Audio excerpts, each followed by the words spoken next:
I think the first thing we got to talk about is Eddington, because that's been the big controversy of the week. Yeah, big push from A24 for Eddington. Ari Aster, Joaquin Phoenix, Pedro Pascal, a pretty stacked cast, because Emma Stone is there too. Austin Butler makes an appearance.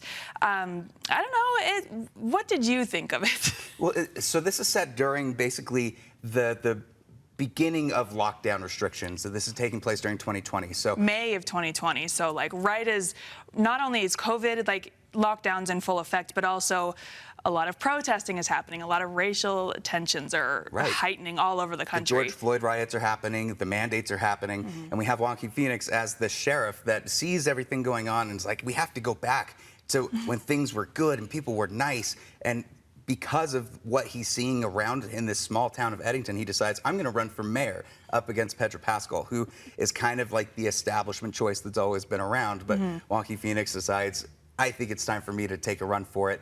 This is one of those shows that, like, I don't know who is going to be excited to go and see this unless you're an Ari Aster fan. Because even the premise of, like, pandemic, are you excited to see it?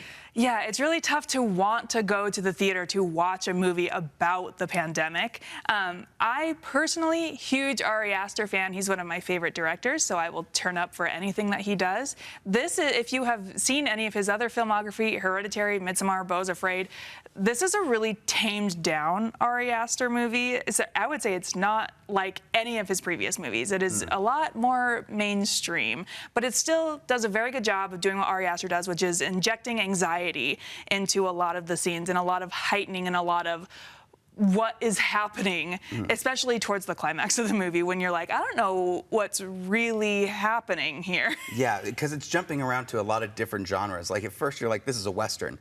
We're looking at like a steep dramatic Western. Then it's turning into just chaos. Then it becomes Rambo at some point. Yeah. There's so much happening, and there's a lot that is being said without really saying much. And that maybe is my biggest gripe with this, is I think Ari Aster does have a very strong voice and a very strong visual language on how he wants to present it. But in this, it doesn't feel like he made any real, like, points for him. A lot of people are saying this film is both too late and too soon, and just in regards of how it reflects how we all acted during COVID. A friend of mine said this is what happens when COVID turned everyone into the Joker.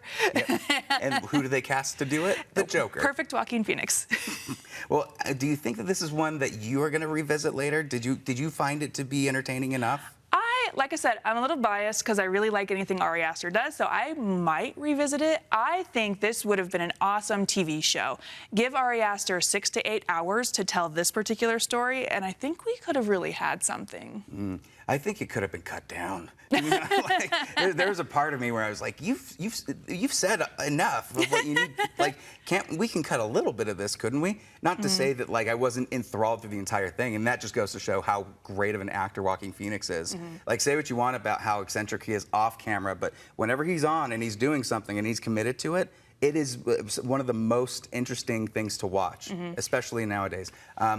There's so many messages about this, about how the media kind of took over from being like a big, like conglomerate broadcast that you're used to just some random person with a blog that ends up getting a lot of traction. I don't know if this is something that people are going to look at and go, are they making fun of me? Or they're going to watch it and go, are we still here? Yeah, it is crazy to look back on the early days of the spreading of misinformation on social media and just how deep people are willing to ingrain themselves in it. Like, it was hard to revisit, but also kind of interesting to see kind of the origin story of it all. Right. Well, for me, I think this is definitely one that me and you enjoyed. I don't know if it's necessarily for everybody. I'm going to say wait for it. Sure, wait for it, unless you're a big indie Ari Aster fan. And hey, those people exist. I mean, you're a proud card-carrying member of the A24 fan club, right? Oh, baby. So that says everything to me. I do love taking big swings with these, and it's definitely a conversation starter. So if you're going with a group, that's going to be great, because you can leave having so many conversations about it. Be civil and maybe nice. Don't do what they're doing in the movie. But my friend and I, we stood in the parking lot for like an hour talking about the movie. It is 1000% a conversation starter. Absolutely. Maybe, you know what? I'm going to bump it up. It's a see it. Yeah, if you've got boy. people, you got to go check that out. Maybe not his strongest, but one that still is worth checking out. Yeah, for sure. With that being said, let's jump over to Smurftown.